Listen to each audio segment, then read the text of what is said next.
Bupati Badung Iwayan Adi Arnawo menyampaikan laporan keterangan pertanggungjawaban atau LKPJ tahun 2025 dalam rapat paripurna DPRD Badung yang digelar di ruang sidang utama Gosana Selasa 31 Maret 2026. Penyampaian ini menjadi bagian dari kewajiban konstitusional pemerintah daerah dalam mempertanggungjawabkan kinerja penyelenggaraan pemerintahan selama 1 tahun anggaran.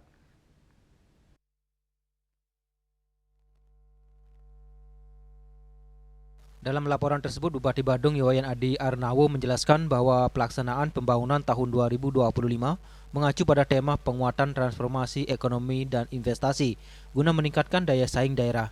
Pemerintah Kabupaten Badung menetapkan 9 prioritas pembangunan yang mencakup berbagai sektor strategis mulai dari kebutuhan dasar masyarakat, kesehatan dan pendidikan, hingga pariwisata, infrastruktur, tata kelola pemerintahan dan lingkungan hidup.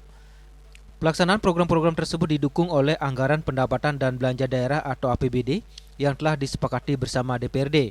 Dari sisi keuangan daerah, realisasi pendapatan Badung pada tahun 2025 mencapai sekitar 9,10 triliun rupiah atau 81,12% dari target yang ditetapkan.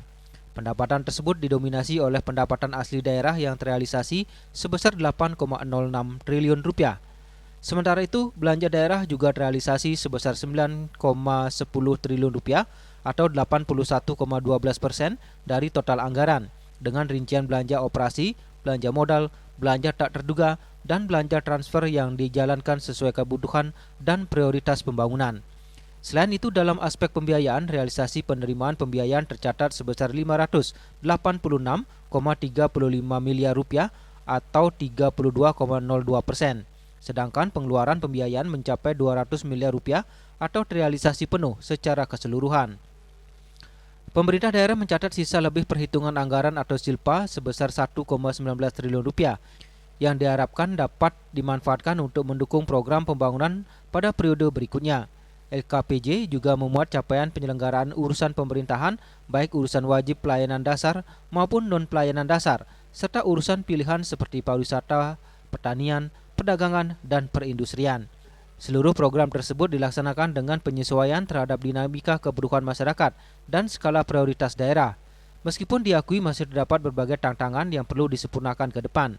Pengantar laporan keterangan pertanggungjawaban Bupati Badung tahun 2025 ini, saya berharap oleh agenda rapat paripurna ini, pimpinan dan anggota DPRD dapat mencermati, memberikan atensi sekaligus rekomendasi berupa catatan-catatan strategis untuk peningkatan kinerja pemerintah daerah dalam penyelenggaraan pemerintahan, pembangunan, dan kemasyarakatan pada tahun berikutnya untuk dijabarkan ke dalam program dan kegiatan prioritas.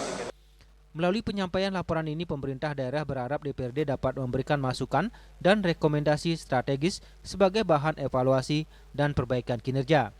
Hal ini diharapkan mampu memperkuat kualitas penyelenggaraan pemerintahan dan mendorong peningkatan kesejahteraan masyarakat Badung secara berkelanjutan. Yana dan Mastike, Bali TV.